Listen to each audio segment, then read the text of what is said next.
Hi, ఈరోజు Katyani emporium నుంచి మీకు మంచి టేస్టీ మ్యాంగో దాల్ మామిడికాయ పప్పు ఎలా తయారు చేయాలో చూపిస్తానండి. దీనికి కావాల్సిన మెయిన్ ఇంగ్రీడియంట్స్ చూడండి. మామిడికాయ ముక్కలు, ఆనియన్, కరివేపాకు, కొత్తిమీర, తెల్లబాయ, 2 టమోటాలు, కొంచెం కారం అండి. చింతపండు వేయకూడదు, పచ్చిమిర్చి వేయకూడదు. అంతేనండి. కుక్కర్లో పెట్టేసి 3 విజిల్స్ వచ్చిన తర్వాత మనం సాఫ్ట్గా చేసుకుని తాలింపు పెట్టుకోవాలా.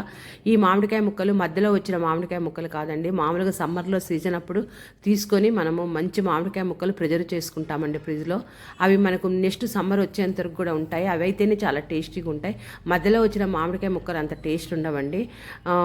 ఇది చాలా హెల్దీ కూడా అండి. మన మామిడికాయలతోటి టమోటాలతోటి పప్పు చేసుకుంటే పప్పు ఇష్టపడిన వాళ్ళు కూడా చాలా ఇష్టంగా తింటారు. అంత టేస్టీగా ఉంటుంది, అంత హెల్దీగా కూడా ఉంటుందండి. నా వీడియోస్ లైక్ చేయండి, షేర్ చేయండి, సబ్స్క్రైబ్ చేయండి. నా వీడియోస్ చూస్తున్నందుకు చాలా థ్యాంక్స్ అండి. ఒకసారి మీరు కూడా ఈ దాల్ ట్రై చేసి చూడండి. పప్పు తాలింపు మాత్రం ఎండుమిర్చి వేయండి. తాలింపు చాలా బాగుంటుందండి. ఈ పప్పు పిల్లలు ఇష్టపడతారు, పెద్దవాళ్ళు కూడా బాగా ఇష్టపడతారు.